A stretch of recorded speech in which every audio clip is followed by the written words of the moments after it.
আওয়ামী লীগের তো তওবা করা দরকার। আওয়ামী লীগ যে কাজ করছে তা তো জামাতের মতো কাজ করছে। আওয়ামী লীগের ফেরার সম্ভাবনা আপনি কেমন দেখেন বা কিভাবে তাদের প্রত্যাবর্তন সম্ভব?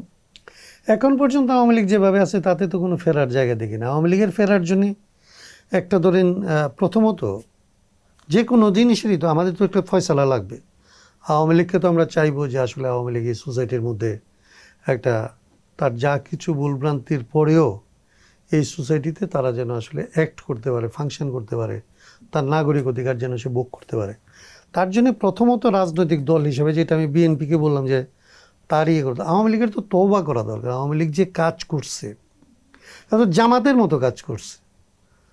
তো আওয়ামী লীগের তো উচিত হচ্ছে প্রথমত সে যে আসলে মানুষকে খুন করছে, গুম করছে, তারা যে বিভিন্ন রকমের মিথ্যা মামলা করছে, টাকা পাচার করছে, পাচারকারীদের এই যে সালামদের মতো লোকদেরকে তারা পৃষ্ঠপোষকতা করছে, এগুলির জন্য সরি বলা, তার জন্য সরি বলা, কনফেশন, মানে ভেতর থেকে এটার ফিলিংস, মানে আমি বলে দিলাম যে ভাই তুমি সরি হো, এরকম না। আওয়ামী লীগের যারা যারা মনে করে যে আসলে আমাদের এই কাজগুলি ভুল হয়েছে, তাদের সরি বলা উচিত যে আসলে আওয়ামী লীগ রাজনীতি করতে গিয়ে যে এই কাজগুলি করছে এটা ভুল হয়েছে।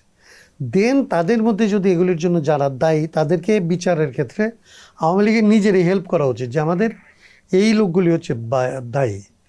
বাকি লোকদের ব্যাপারে আসলে তাদেরকে কিভাবে রিকনসিলেশন হবে, তারা কিভাবে তাদের পূর্ণ মর্যাদা নিয়ে রাজনীতি করতে পারবে, সেইটার জন্য তার বার্গেনিংয়ের জায়গায় আসা উচিত এবং আমাদেরও এটার জন্য আসলে প্রস্তুত হওয়া দরকার।